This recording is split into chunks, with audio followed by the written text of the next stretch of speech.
Hi everyone, I'm Jim. This is Mystery and Mayhem.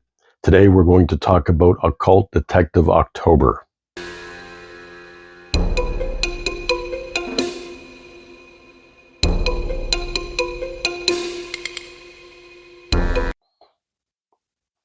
Now, the Occult Detective originated arguably in 1855 with the creation of Harry Escott.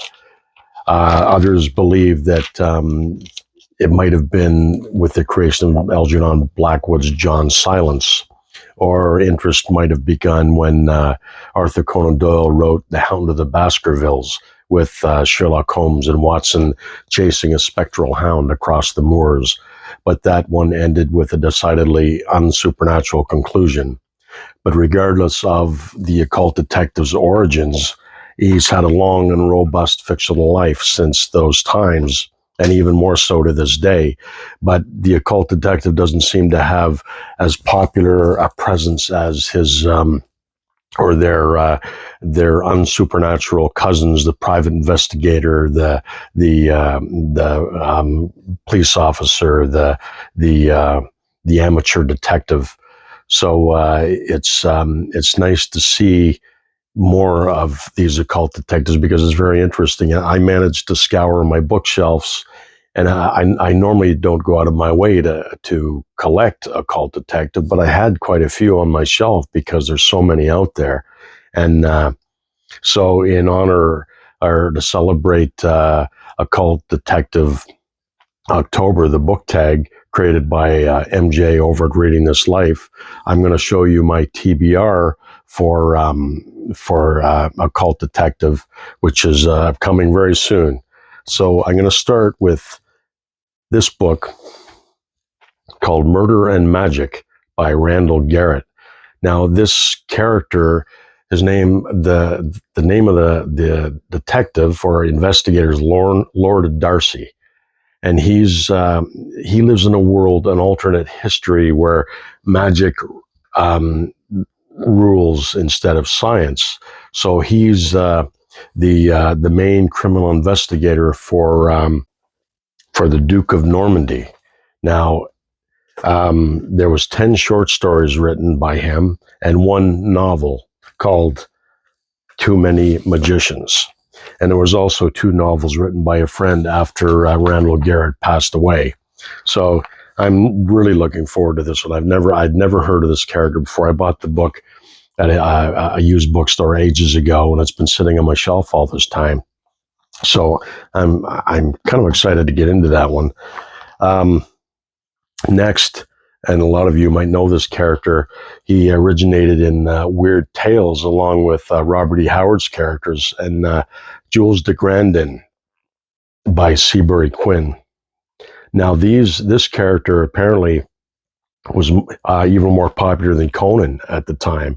In all the polls of the day in Weird Tales, Jules de Grandin was the most popular character or the most favorite stories. So this is a nice little paperback that has 6 short stories in it, and I've never read him before, so I'm very much looking forward to that and see what all the fuss was about. Now, this one's a cool little anthology called Vampire Detectives. Now, you can't get much more occult than a vampire. Now, some of these detectives are vampires, and others are just regular people investigating vampires. So that's a neat little paperback edited by Martin H. Greenberg, who's fairly famous for his anthologies. You look at that character there; he kind of looks like Steve Carell to me, but it should be an interesting read. I love short stories. It's kind of my favorite genre, favorite type of fiction. Now, this book, I got this years ago when I was a kid. I read it and I absolutely loved this book. And I've reread it a couple times since then, and I think it's probably due for a reread. This is by Mark Frost, who I think he was a TV writer and producer. But this book, the book's kind of falling apart, but got a die-cut cover. Now, it features Arthur Conan Doyle as the main character and a character called Sparks, who's kind of a occult event. Well, he's a Sherlock Holmes type character, and I guess the implication is that Arthur Conan Doyle might have based Sherlock Holmes on this Sparks character that's in this book. But I have a couple of copies of this. I actually have a signed hardcover by him that I picked up through Amazon a couple of years back. But it's a very, very creepy story. I mean, it's some awesome writing, and it says real page turner, and that's exactly what it is. So that, I mean, if you can ever find that book, I'd give that one a shot. Now, this one's kind of a fun one. If you remember the series Gotham that was on TV a couple of years back, this one features Commissioner Gordon. Well, I guess in this he was Lieutenant Gordon, and Harvey Bullock. Now, in this one, there's monsters that have spread chaos throughout the streets of Gotham, and these monsters were created by Hugo Strange. So, I mean, Gordon and Bullock have to go, and clean the streets up of these monsters that have run amok throughout Gotham. So I haven't read one of these, but I've got a couple of them. I'm kind of looking forward to that. Be kind of fun. Now, this is a series I haven't read yet, but obviously, I mean, the Dresden Files, there's like 17 books, and I think he has another one coming out in 2024. Now, Harry Dresden is a private investigator who's also a wizard, and he's his stories are set in Chicago. And as I said, I've never read any of these before. This is number 8 in this series, so I'm going to give this a shot. I don't really know if you have to read them in order, but I'm gonna read it, and if I like it, I'm going to look into maybe getting some more of those. I know my son read those, and I think he really liked them. So that's a nice good sized book too. I'm not sure if I'll get through all these for October, but I'm going to show you my TBR, and I'll read what I can, and then I'll share with you the ones I read and what I thought of them.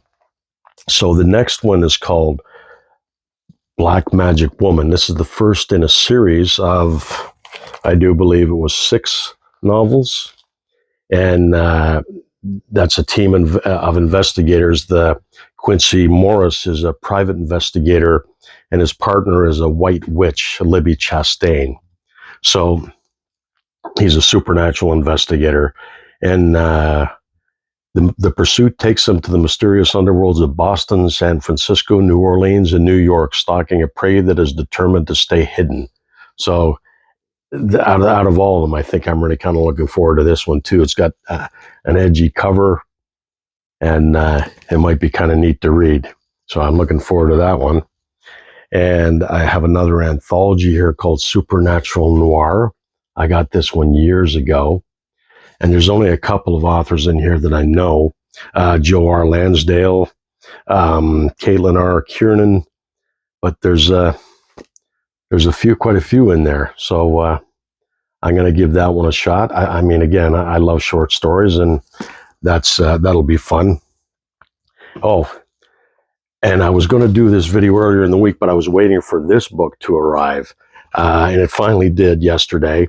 Occult Detective Magazine number 10, and these are just great little periodicals. I mean, I love this book.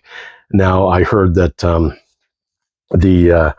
the people involved in this aren't going to make them anymore, which would be unfortunate, because I think they're great books, and I think there's a market out there for them. And also a bonus for this is MJ did an article in this, which I read earlier today, and it's an article about the Satan Sleuth, and there was 3 books published in the 70s that had this character. Kind of, it was described as kind of a Batman character if he had lost his wife as an adult instead of losing his parents as a child. He lost his wife and kind of became this Batman-like character. So that should be a lot of fun. I love those magazines. And last but not least, it's a trade paperback of Madame Xanadu. This is a second in the series. It's written by Matt Wagner, with art by Michael Kaluta, who is just like incredible. I've been reading him since the Shadow comic back in the 70s, and he's just incredible, the art in this. And in this one, Madame Xanadu, she's a private investigator. She's working as a private investigator with a psychic edge. So, and there's a lot of flashbacks in here from present time to like she's an immortal character from what I understand. So I'll know more when I read this. I don't know too much about her. So that's that. Those are my TBR for October, and I'm looking forward to reading them and sharing them with you and letting you know how they were and what I felt about them. But that's about all I have right now. The book tags, I guess, week 1 for Occult Detective is pre-1960s. Week 2 is post-1960s. Week 3 would be a diverse occult detective character, and week 4 would be anything goes. So as I said, I probably won't get through all them, but I'll make sure that I stick to the 4 categories for occult detective. Yeah, that's it. The next videos I'm going to do, I wanted to do a booktube newbie tag. That's probably the next one I'll do.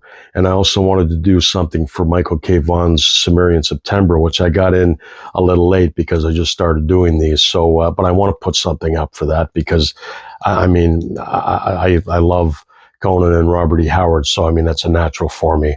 So I'll probably just go through my stuff and show you things you could probably read for Sumerian September. Apart from the definitive volumes, which you see that Michael K. Vaughan has done and others, there's other kind of volumes where you could read pure Robert E. Howard that aren't necessarily in those definitive volumes. So, yeah, I think that's it for now. And we'll see you very soon in another video. Take care and be safe and keep reading.